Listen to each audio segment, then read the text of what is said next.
You all enjoying yourselves? I'll soon put a fucking end to that. Right, I'm very new to this, so don't laugh. But, and also don't build your hopes up either.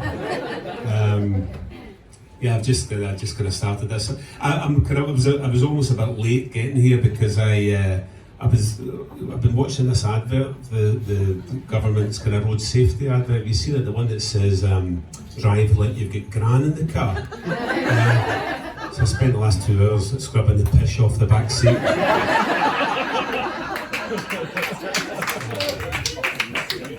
I'm actually the last person that should be kind of making jokes about age. You know what I mean? It's a welcome to the midlife crisis here, you know. Yeah, I'm actually at that stage in life now where even just getting out of a chair, I make these kind of involuntary noises, you know. I sound like a football commentator describing a near miss. Ooh! My wife thinks she's married to Archie McPherson. That's mainly because I stop halfway through sex and say things like, let's take a look at that again. This time from a different angle. Anyway, so yeah, it won't come as any surprise. I'm not a comedian. I'm actually a journalist, and this is part of an assignment to learn stand-up. I love that word assignment.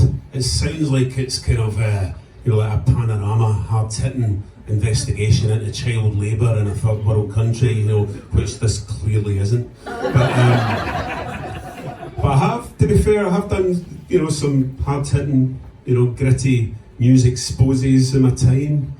Like, I revealed to the world there was a wee guy from Airdrie that could do 50 keepy-uppies with a Malteser. By the way, that is true. Google it. Not just now, wait until the next guy comes on.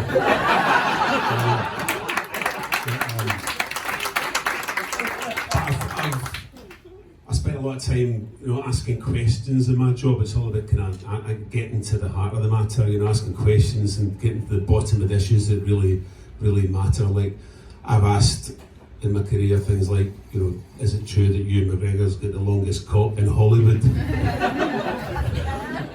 You might remember the headline, Bobby-Wan Kenobi. Well, that was me, I was quite proud of that. But it's also about, it's standing up to the bad guy in my job, you know. It's like kind of, like this again, this is a true story. I once teamed up with Gail Platt from Coronation Street. Fucking true story, but don't laugh. Or Helen Worth, as those who know her get to call her. And we teamed up to basically try and steal an elephant out of a circus in Falkirk. In the fight against animal cruelty. And it was going well until the elephant sort of turns out was quite happy where he was and told us to fuck off. So, never forget as it stood there balanced on top of a bicycle. And he's like, Gail, get yourself to fuck back to Weatherfield and take your pal with you and his box of Maltesers.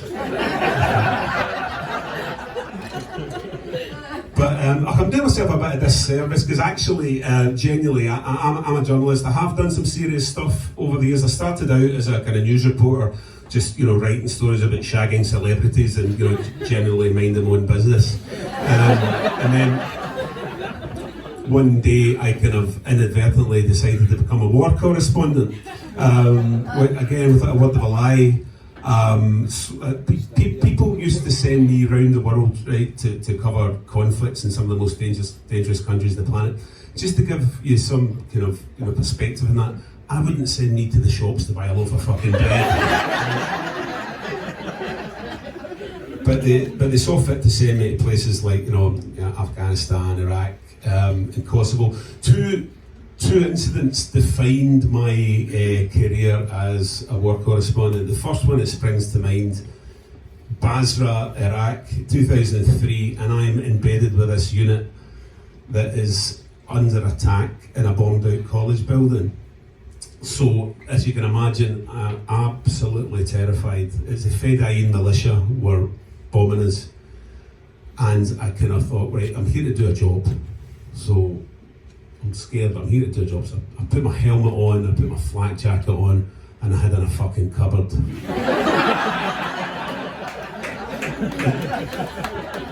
So I was curled up in a little ball,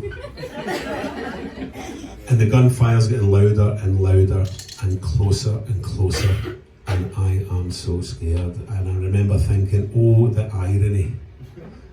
I'm about to be killed by a religious fundamentalist, and I am Shiiting myself.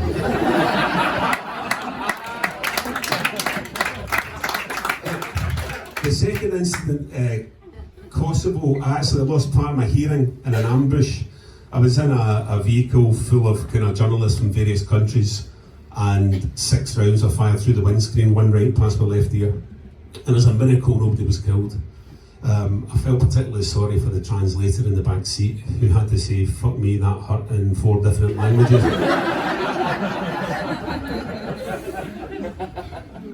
But, so I don't do that anymore. I stopped doing the kind of war reporting stuff, and then I'm based in Glasgow now. But because of that, I've got this kind of weird condition where it kind of surfaces whenever I'm online and I'm ordering something off Amazon, and I get to that bit where I've got to put in where I want it sent, and I'll type stuff like Car Chase Boulevard or Cliffhanger Avenue.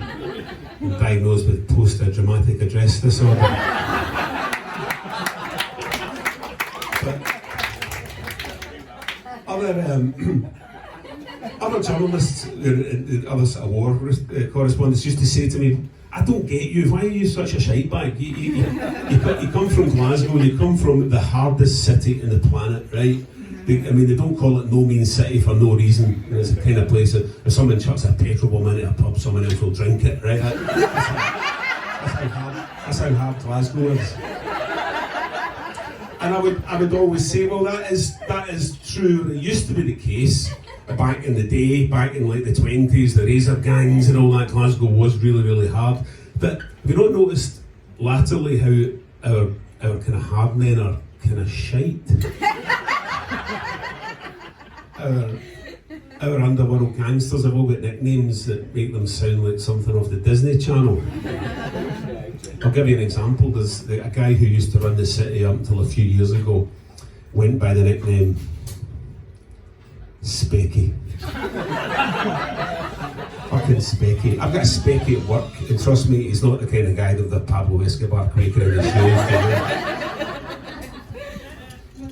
His big rival was called Scooby, as in Scooby-Doo. His calling card is you take a shite in your back garden. And he would have got away with it, hadn't been for those meddling kids. And then there was another guy called Blink, so called because he would slash you in the blink of an eye. I actually met the guy, he just had ill-fitting contact lenses. And there wasn't enough room in the city for 2 speckies, you know what I'm saying? And then there was Bonzo.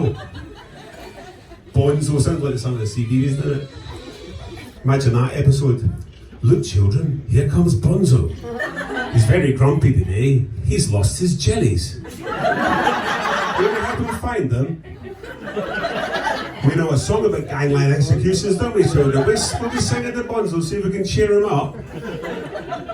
Next thing you know, Bonzo and the gang are chasing Maka Paka through the night garden with a fucking sock. Upsy Daisy's getting in between them. Fucking leave it, that's not worth it. Coke's getting spilt everywhere in the melee, and Nunu, does he miss a trick? He's like that. Dora the Explorer's getting hauled off the Cornton Vale in a G4S van. Fortunately, Bob the Builder stuck a couple of half bricks in a wee rucksack, so he just fucks the guy over the head and escapes. There's Noddy filming an episode of Top Gear and it's got nothing to do with cars.